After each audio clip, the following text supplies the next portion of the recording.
30 দিন অপেক্ষা করবা, 30 দিন আমার হুকুম মাইনা চলবা, 30 দিন পরে ঈদের চাঁদ উঠবে, সেই দিনই তোমার পাসপোর্টের উপরে জান্নাতের ভিসা লাগবে, পাসপোর্ট এবং ভিসা লাগবে, আর ঈদের দিন ফ্লাইট হবে জান্নাতের ফ্লাইট, ইনশাআল্লাহ।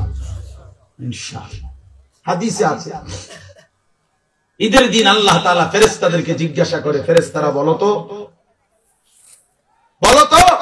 ওই ব্যক্তির প্রতিদান কি হইতে পারে যে তার পরিশ্রম, তার হুকুম, তার মনিবের আদেশ পূর্ণ আদায় করছে, যেই কর্মচারী তার কর্ম ঠিক মতো 100 পালন করছে, তো এখন তার বিনিময় কি হইতে পারে?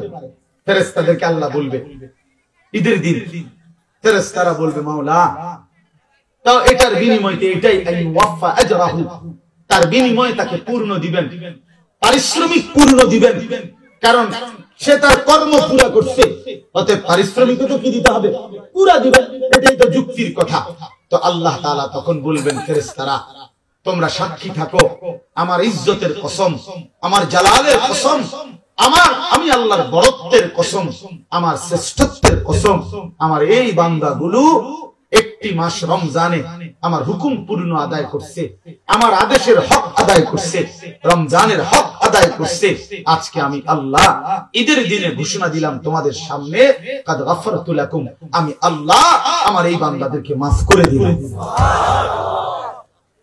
ফেরেশতারা তখন ডাক দিয়ে বলবে, তখন ফেরেশতারা নামাজি ঈদগাহের ইমানদার মুসলমানদেরকে বলবে যে ইন্নাল্লাহা কাদ গাফারা লাকুম, তোমাদের আল্লাহ তোমাদেরকে মাফ করে দিয়েছে।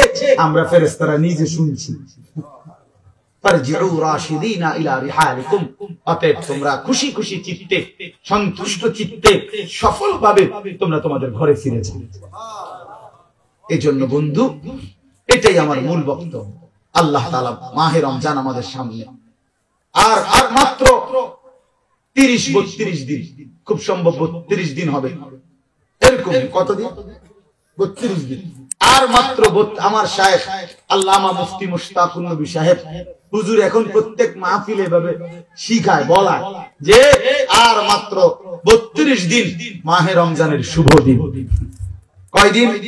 আর মাত্র, বলেন না, মাহে রমজানের শুভ দিন।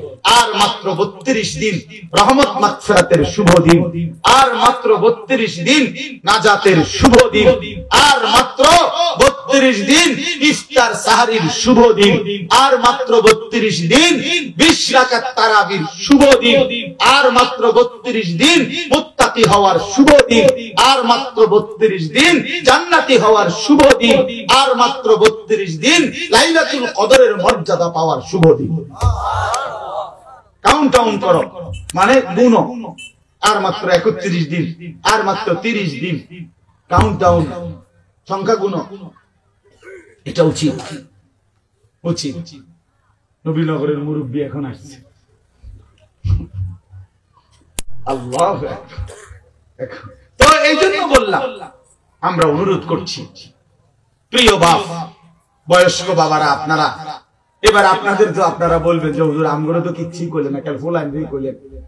আপনাদের জন্য কথা হলো এটা বাপ, আপনাদের জন্য প্রথম জিম্মাদারি, আমি প্রতিদিন এটা বলি, আপনাদের স্ত্রী সন্তান, আপনাদের ছেলে মেয়ের ঈমান আমল আখলাক, বন্ধু আমার, বাপ আমার, এদের এই ঈমান আমল আখলাক, এইটার সংশোধন, এটার ফিকির, এটা আপনাদের মূল জিম্মাদারি, এটাই আপনাদের মূল জিম্মাদারি। আপনারা দয়া করে ঘর যদি পুরা শেষ করতে নাও পারেন, কিচ্ছু তো না, আপনারা যদি সোফা, খাট, পালং, পরিবারের সবটা চাহিদা, মনে করেন 4 রুমে 4টা খাট দরকার, আপনি হয়তো হায়াতে থাকতে 2টা খাট ব্যবস্থা করতে আসছেন, তেমন অসুবিধা হবে না, বাকি দুটোটা হেতে বানাইতে পারবো। আপনি দেখেন, আপনি দেখেন বাবা, হেতে আরো সুন্দর বানাইতে পারবে, যে মকবুল ভাই দায়িত্ব নিচ্ছে, নিজে কইছে,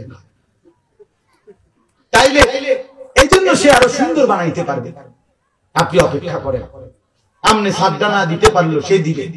অতএব শুধু দুনিয়া মিলাইবার জন্য আপনারা বাবারা, বয়স্ক বাবারা, অভিভাবক যারা, ছেলের বাপ, মেয়ের বাপ, স্ত্রীর স্বামী, দয়া করে বাপ আপনারা গহনা অলংকার, আসবাবপত্র, খাট পালং, সোফা, ফার্নিচারের জন্যই আপনারা আপনাদের এই সময় হায়াত শেষ করেন না, বরং সংসারের পবিত্র দায়িত্ব, স্ত্রী সন্তানের মূল দায়িত্ব হলো আপনার উপরে, তাদের ব্যাপারে আল্লাহর কসম, তাদের ইবাদত, তাদের ঈমান, তাদের আমল, তাদের আখলাক আপনার বিবেক দিয়ে ভাবা উচিত।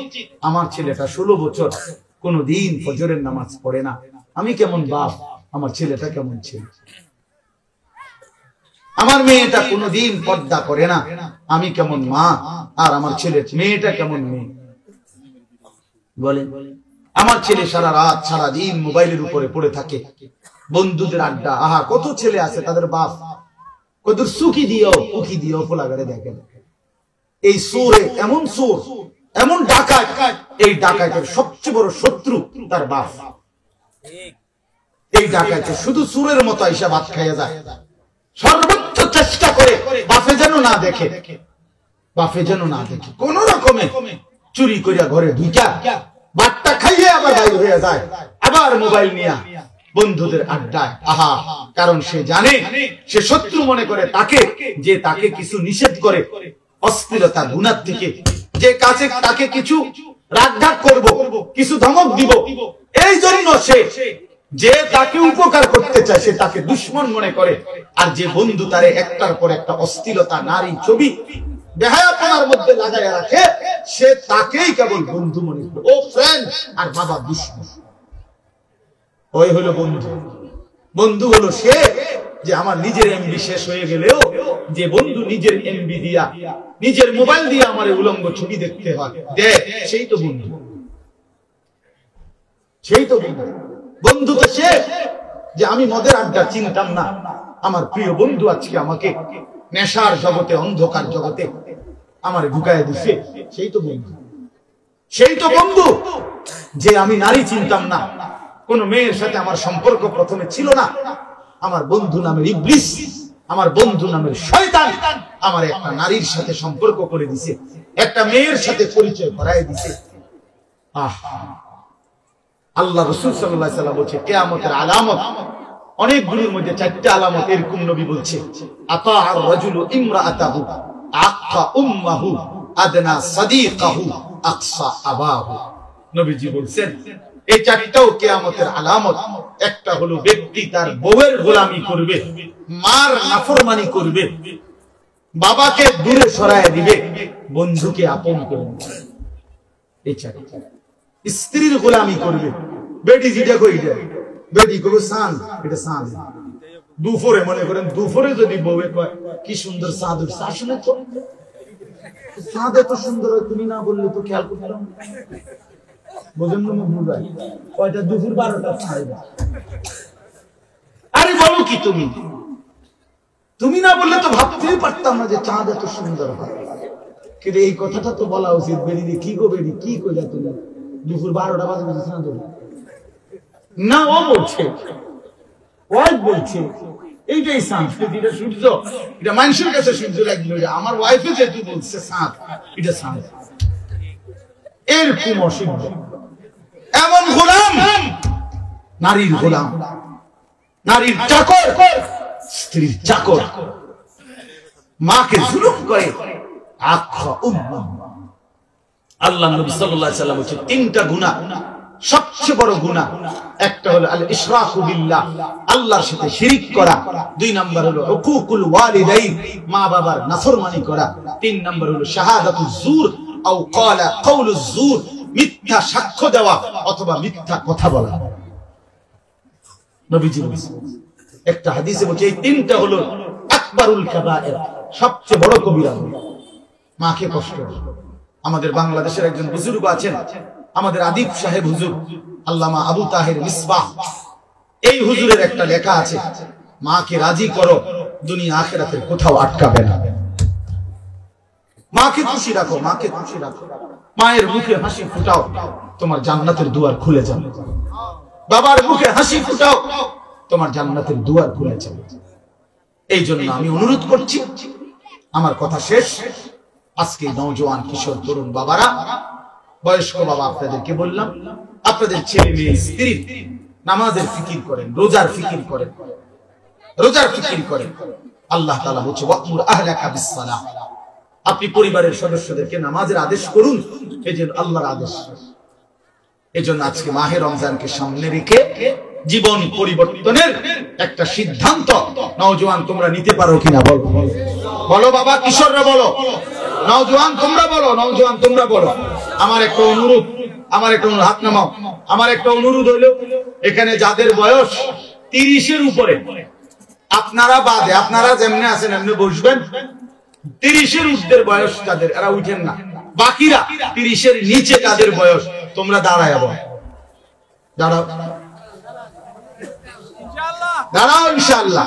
দাঁড়াও নওজোয়ান, ওঠো নওজোয়ান, জাগো নওজোয়ান, বলো নওজোয়ান, হিম্মত করো নওজোয়ান, আগে বাড়ো নওজোয়ান, পতাকা উড়াও নওজোয়ান, ইসলাম উড়াও নওজোয়ান। আরে তাকবীর!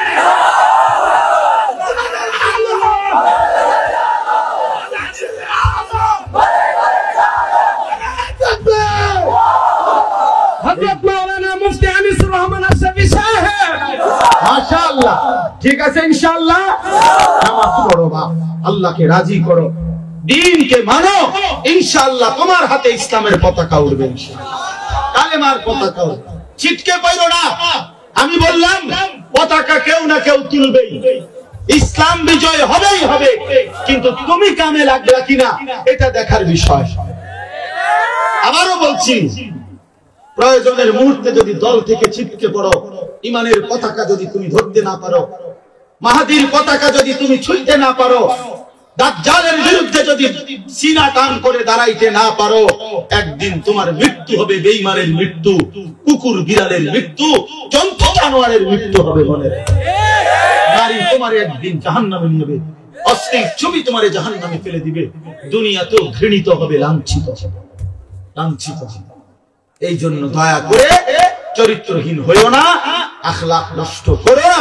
মাহে রমজান আমাদের কিশোর, তরুণ, নওজোয়ান এদের পরিবর্তনের জন্য হাতিয়ার হোক। আমি এই দোয়া করি, এই কবুল করি। আল্লাহ তাআলা আমাদের সব নেক তামান্না কবুল করেন। আজকের এই মাহফিল আল্লাহ তাআলা ভরপুর বরকত দান করেন। এশার নামাজের পরে আবার যথারীতি উলামায়ে কেরাম বয়ান করবে। প্রিয় ভাই সবাই আবার বয়ান শুনবে, এবং আল্লামা মুফতি আমজাদ হুসাইন সাহেব, আল্লামা মুফতি আরিফ বিন হাবিব সাহেব, আমাদের এই দুইজন বুজুর্গ আলেমদের বয়ান শুনে দোয়া মুনাজাত করে যাওয়ার চেষ্টা করি। আর একটা বিনীত অনুরোধ, হাত জোর করা অনুরোধ, আমি অনেক দূরে যাইতে হবে, আমার ওই সিএনজি থেকে আবার গাড়ি, আমারে দয়া করে যদি সাফাসাফি না করো, মুসাফির আমার খুশি হবে। এটা আমি অনুরোধ করলাম, ভাইয়া আমার জায়গা করে দিও, আমারে কেউ ধাক্কাইও না। অনুরোধ, মুসাফা করার দরকার না, আমি এমনি দোয়া করি আল্লাহ তোমাদের সবাইরে ভালো করুন। প্রিয় ভাই, আমারে কষ্ট দিও না, অনুরোধ করলাম।